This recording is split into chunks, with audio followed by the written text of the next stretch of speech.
Tasty cooking YouTube থেকে আপনাদেরকে স্বাগতম।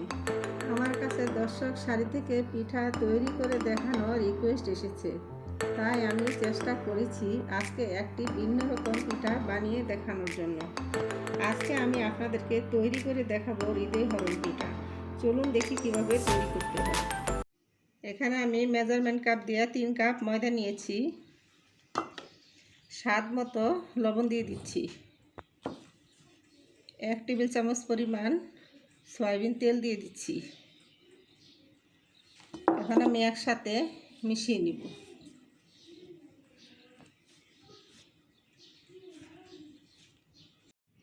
এখন আমি এখানে হালকা কুসুম গরম গরুর দুধ নিয়েছি। অল্প অল্প করে দুধ এখানে দিব আর ডোটি আমি বানিয়ে নিব। একবারে দিব না, নরম হয়ে যাবে, অল্প অল্প করে দিতে হবে। দেখুন ডোটি আমি তৈরি করে নিয়েছি। এখন আমি আধা ঘন্টার জন্য ডোটি ঢেকে রেখে দিব। এখানে আমি এই মেজারমেন্ট কাপ দিয়ে 6 কাপ পানি নিয়েছি। পানি ফুটে গিয়েছে। এখানে আমি এখন 5টি ছোটো এলাচ ফাটিয়ে দিয়েছি। এখানে স্বাদ মতো লবণ দিয়ে দিচ্ছি।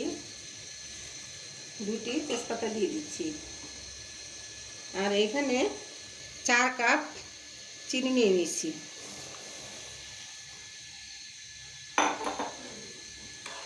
এখন চিনিটা আমি জ্বালিয়ে কিছুটা পানি কমিয়ে নিব। এভাবে আমি চিনির শিরা তৈরি করে নিব।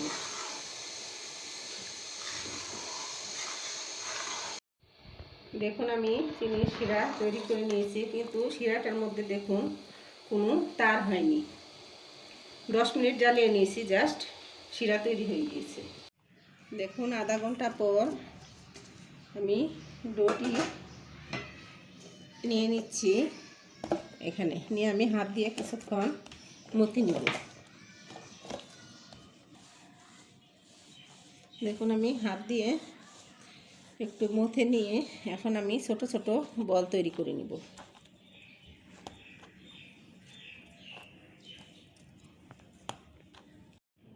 দেখুন আমি এরকম ছোট ছোট বল তৈরি করে নিয়েছি। দেখুন এখানে একটি বল নিয়ে নিয়েছি। এখানে আমি কর্নফ্লাওয়ার দিয়ে রুটি বেলে নিব। আমি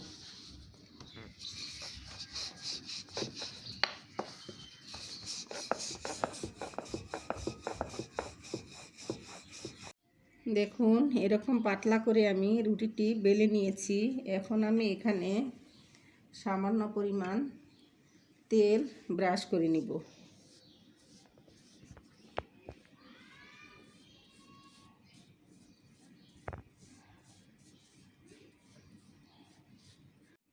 দেখুন আমি তেল ব্রাশ করে নিয়েছি। এখন আমি উপর থেকে কর্নফ্লাওয়ার ছিটিয়ে দিব। এখন আমি রুটিটি ভাঁজ করে নিব। এরকম একটি ভাঁজ, দেখুন সামনে আমি ডাবল নিয়ে আসছি। এখন আমি একটি ভাঁজ দেব এরকম করে। আবারও আমি সামনে আরও ডাবল করে এগিয়ে নিয়ে এসেছি। এখন আমি আবারও এভাবে ভাঁজ দিয়ে দিচ্ছি। এইভাবে আমি প্রত্যেকবারই আমি এরকম করে ভাঁজ দিয়ে নিয়ে আসব। দেখুন পুরো রুটিটাই ভাঁজ হয়ে গিয়েছে।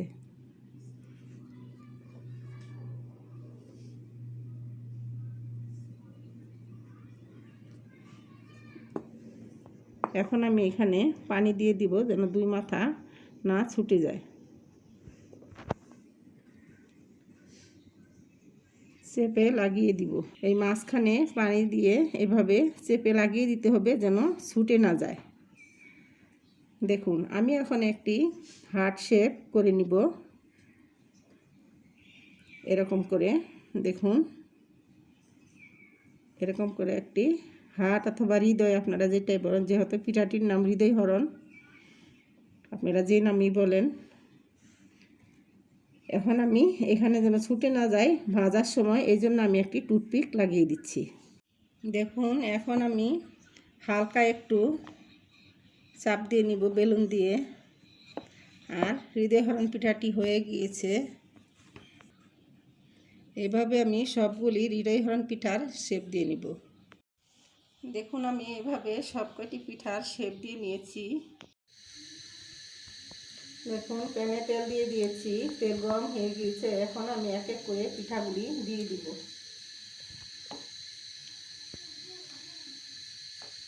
এভাবে আমি সবগুলি পিঠা তেলে দিয়ে ভেজে নেব। অল্প আছে হালকা বাদামি কালার করে পিঠাগুলি আমি ভেজে নেব। দেখুন আমি এখন উল্টিয়ে দিব পিঠাগুলি।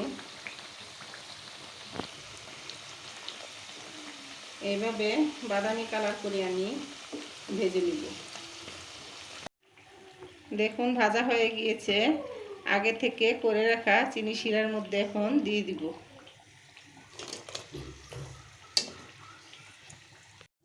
এখন আমি শিরার মধ্যে পিঠাগুলি 5 মিনিট ডুবিয়ে রেখে দিব। দেখুন আমি শিরা থেকে পিঠাগুলি উঠিয়ে নিয়েছি। দেখুন তৈরি হয়ে গিয়েছে হৃদয়হরণ পিঠা। এই পিঠাটি দেখতে যতটা সুন্দর তেমনি খেতেও অনেক মজা। আশা করি এই হৃদয়হরণ পিঠা আপনাদের হৃদয়কে হরণ করবে। তাই আপনারা অবশ্যই বাসায় পিঠাটি ট্রাই করবেন।